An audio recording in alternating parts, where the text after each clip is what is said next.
जय सिया राम। तो कल तक हमने अपने कथा रसिक श्री सीताराम जी को तुलसीदास जी की अद्भुत भक्ति की महिमा दिखाई, जिसके कारण तो स्वयं श्री राम जी और हमारे प्यारे लखन लाल जी उनकी सुरक्षा के लिए आए। चोरों तक को दर्शन दिए उन्होंने। तो अब इनकी महिमा, इनकी भक्ति तो दिन प्रतिदिन बढ़नी ही थी, बढ़ती ही जा रही थी।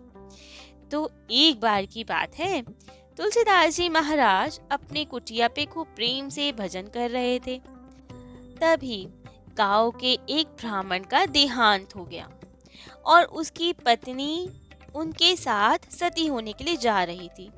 सब लोग उनके साथ जा रहे थे और पत्नी ने खूब श्रृंगार कर रखा था, क्योंकि वे अपने पति के साथ सती होने जा रही थी, निर्भय होके जा रही थी।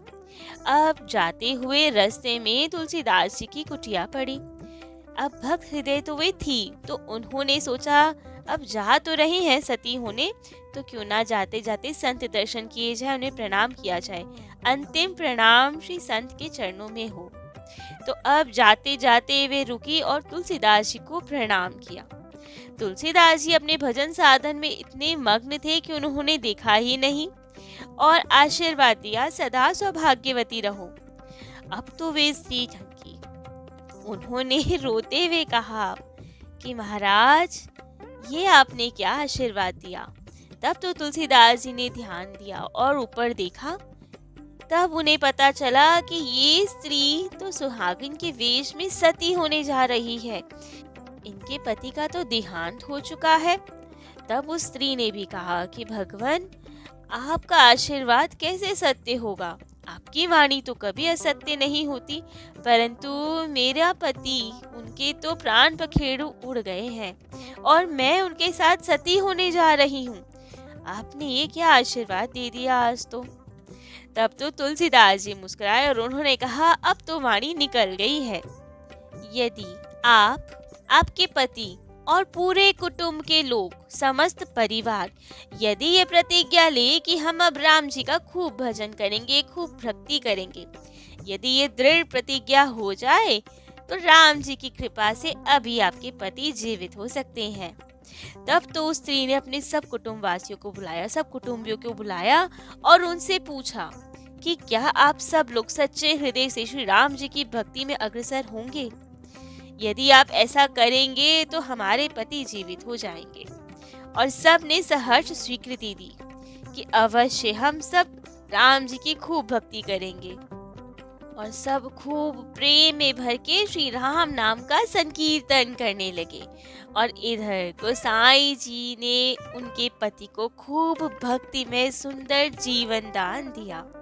उनके पति जीवित हो गए और सब देख के तो खूब प्रेम विभोर ठाकुर जी की जय जयकार करने लगी, श्री राम नाम की जय जयकार होने लगी और खूब आनंद रहा। अब तो इनकी इतनी महिमा देखकर दिल्ली के बादशाह, उस वक्त अकबर का शासनकाल था, और अकबर एक ऐसा व्यक्ति था जिनको संतों की करामात देखने का बहुत शौक था। जहाँ जिस संत की ख्याति सुन लेते, उन्हें अपने दरबार में बुलाना चाहते थे और चमत्कार देखना चाहते थे कि यदि ये सच्चे संत होंगे तो इनाम आदि दे देंगे, अन्यथा इन्हें तो दंड दिया जाएगा। चाहे जितना भी बुरा था अकबर, परंतु एक बात तो अवश्य माननी पड़ेगी कि उन्हें संतों के दर्शन तो खूब हुए, चाहे कैसे भी हुए, लेकिन संत दर्शन तो मिले उन्हें। तो अब तुलसीदास जी की इतनी ख्याति हो चुकी थी और अब तो एक मरे हुए व्यक्ति को जीवित कर दिया था तुलसीदास जी की कृपा ने। तो बादशाह के मन में आया कि तुलसीदास जी तो बहुत करामाती संत हैं, क्यों ना इन्हें अब अपने दरबार में बुलाया जाए और चमत्कार देखा जाए। तो अपने सिपाहियों को भेजा काशी और कहा कि तुलसीदास जी को सम्मान पूर्वक लेकर आए हमारे दरबार में, उन्हें कहें कि हम बुला रहे हैं उन्हें। अब वैसे तो संत किसी के गुलाम नहीं, किसी की आज्ञा ना माने, केवल अपने ठाकुर जी के वश में। परंतु तुलसीदास जी स्वयं भी चाहते थे अकबर से मिलना। क्यों? क्योंकि जब ये चित्रकूट में वास कर रहे थे, वहाँ भजन पूजन कर रहे थे, तब एक बार भारतवर्ष के गौरव महाराणा प्रताप जी इनके दर्शन हेतु आए। आके बहुत दीन वाणी में उन्होंने गोस्वामी जी से प्रार्थना की, और कहा कि भगवान, आप जैसे संत यदि कुटिया में छिपकर भजन ही करते रहेंगे तो देश का उद्धार कैसे होगा। अकबर ने अलग अलग धर्म चला दिए, हिंदुओं की दुर्गति हो रही है, दीन इलाही का प्रचार करने लगा है, वो राजपूतों को आपस में ही लड़वा रहा है, भेद बुद्धि डाल रहा है सब में। सब राजपूत भाई भाई आपस में लड़ रहे हैं और देश का बंटवारा होता जा रहा है। सब जगह अकबर और मुगलों का शासन हो रहा है और बहुत अत्याचार कर रहा है। देखने में तो पाखंड करता है कि हम अच्छे हैं, परंतु बहुत दुर्गति है भगवान। तो यदि संत समाज हमारी मदद करेंगे, सबको अपने धर्म में स्थित करेंगे, तो हम भी कुछ कर पाएंगे, अन्यथा कैसे उद्धार होगा। तब तुलसीदास जी को बहुत करुणा आई। उन्होंने कहा, अवश्य, बेशक हम तीर भाला नहीं चलाते, लेकिन हमारी वाणी उससे कम नहीं। अवश्य हम हिंदुओं को जागृत करेंगे, वापस से राजपूतों में एकता लाने का प्रयास करेंगे, क्योंकि अकबर के राज्य में उनके सेनाओं में स्वयं महाराणा प्रताप जी के भाई थे, जो शत्रुनिता निभा रहे थे अब इनसे, मान सिंह जी। तो उनका आशय उनकी ओर भी था कि अब भाई भाई ही अगर अलग रहेंगे, वो मुगलों के साथ मिल जाएंगे, तो कैसे हम युद्ध लड़ेंगे। तो तुलसीदास जी ने आश्वस्त किया था उन्हें, और इसीलिए ही जब आज अकबर ने स्वयं न्योता दिया तुलसीदास जी को दरबार में आने का, उनके सेनापति ने खूब आदर सत्कार से बुलाया उन्हें, तो तुलसीदास जी को भी अपनी वो बात याद आई कि हमने महाराणा प्रताप जी से कहा था कि हम करेंगे कुछ अवश्य। तो इसीलिए तुलसीदास जी ने अकबर का वो न्योता स्वीकार कर लिया। उन्होंने तो कहा कि हम बहुत पालकी लेकर आएंगे, सोने चांदी की बनवा के उसमें ससम्मान लेके जाएंगे आपको। लेकिन तुलसीदास जी ने कहा, नहीं नहीं भाई, हम तो संत हैं, हम स्वयं ही आ जाएंगे अपनी व्यवस्था से, हमें कोई लाव लश्कर की आवश्यकता नहीं। हमारी तो संतों की टोली आएगी और खूब भजन पूजन करते हुए आएंगे, हमें किसी बादशाह की ऐश्वर्य की आवश्यकता नहीं है आने के लिए।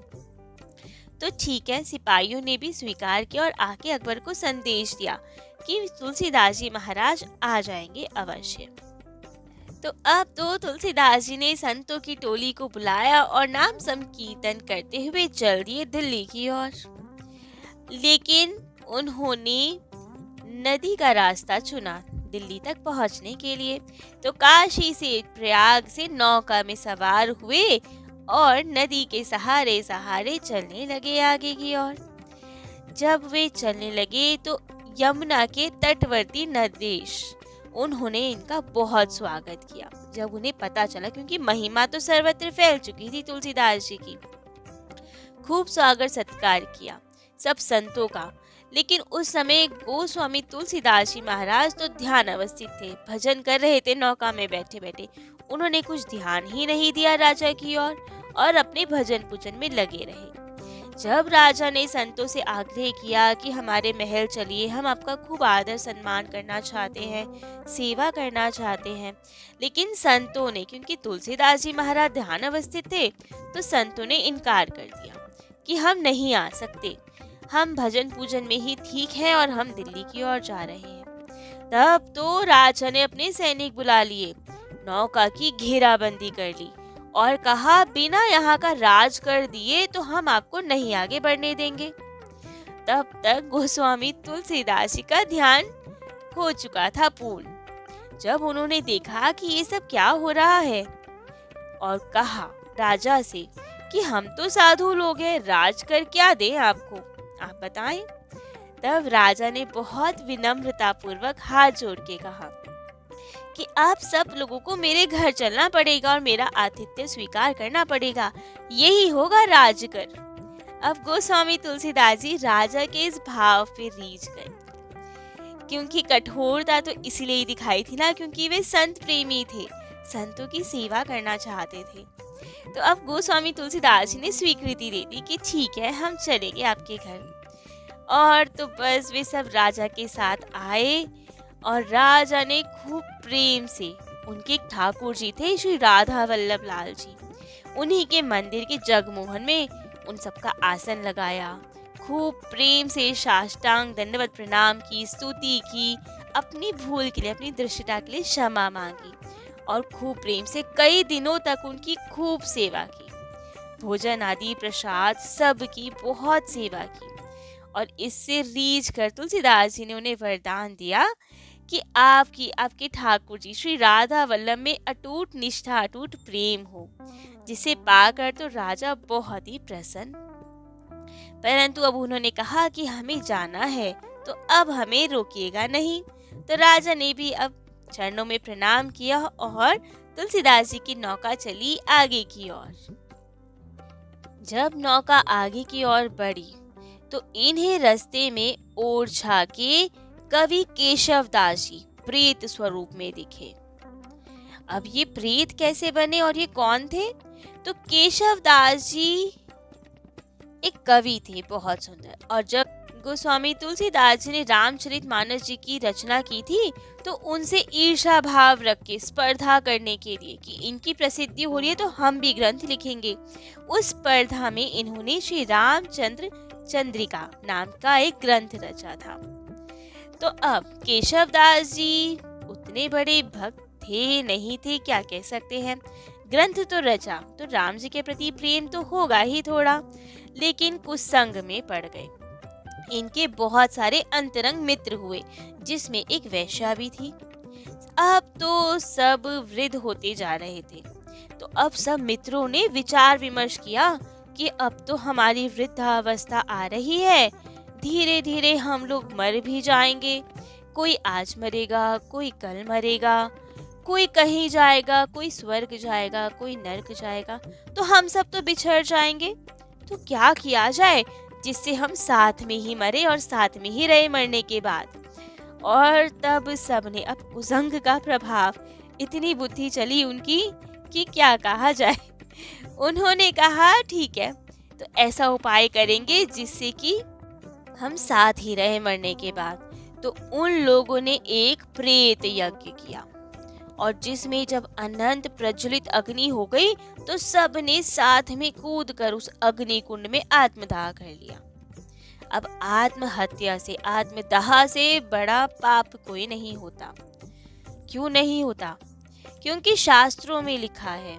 हम सोचते हैं कि आत्महत्या करो और यहाँ से मुक्ति मिले, सब झंझटों से मुक्ति हो जाए, ये सोच होती होगी, तभी तो यहाँ से बचने के लिए लोग इजी मार्ग लोग सोचते हैं कि आत्महत्या कर ली जाए। परंतु हम ये नहीं समझ पाते कि उससे कठिन जीवन वहाँ मिलेगा।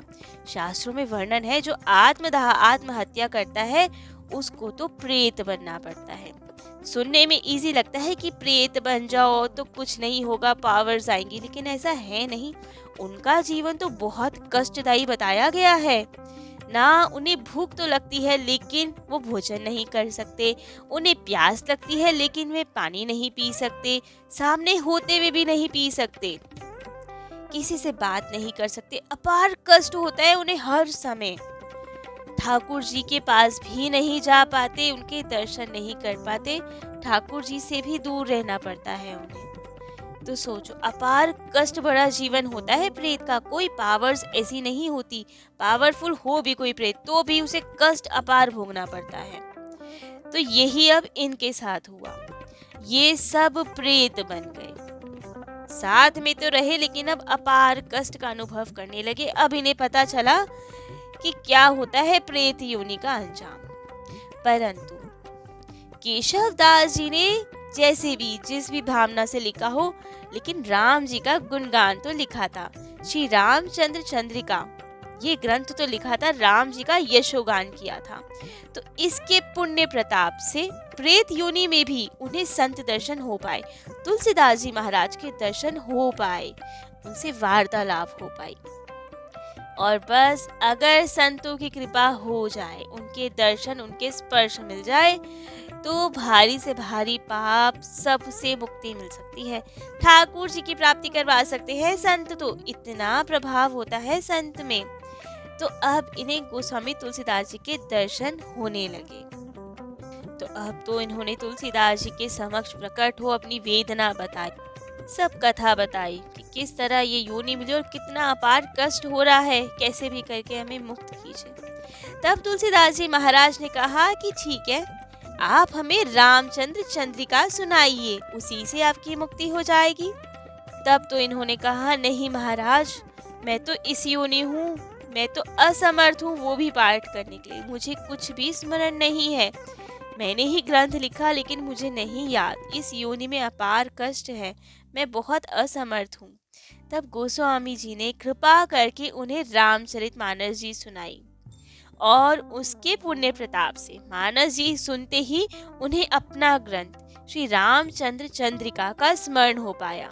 तब उन्होंने तुलसीदास जी महाराज को वो संपूर्ण ग्रंथ सुनाया और ठाकुर जी का गुणगान करने से, चाहे किसी भी स्वरूप में करें, उसका प्रभाव ये हुआ और गोस्वामी तुलसीदास जी की कृपा का प्रभाव ये हुआ कि उनका तत्क्षण उद्धार हो गया और वे उस योनि से मुक्त हो गए। तो ऐसी अपार महिमा है ठाकुर जी के यशोगान की। चाहे हम सुने, चाहे हम सुनाएं, चाहे पढ़े, ठाकुर जी का यदि नाम आ रहा है, उनकी लीला का सुमिरन हो रहा है, उनके धाम का चिंतन हो रहा है, उनके स्वरूप का चिंतन हो रहा है, तो बस फिर तो हमारे उद्धार में किंचित मात्र भी संशय नहीं है। तो आज तुलसीदास जी और हमारे प्यारे श्री सीताराम जी की नाम महिमा यहीं तक। कल तुलसीदास जी महाराज के और चरित्र श्रवण कराएंगे अपनी कथा रसिक को। आगे की यात्रा बताएंगे कि किस तरह दिल्ली गए वे और दिल्ली में क्या क्या हुआ। आज के लिए इतना ही। जय जय श्री सीताराम।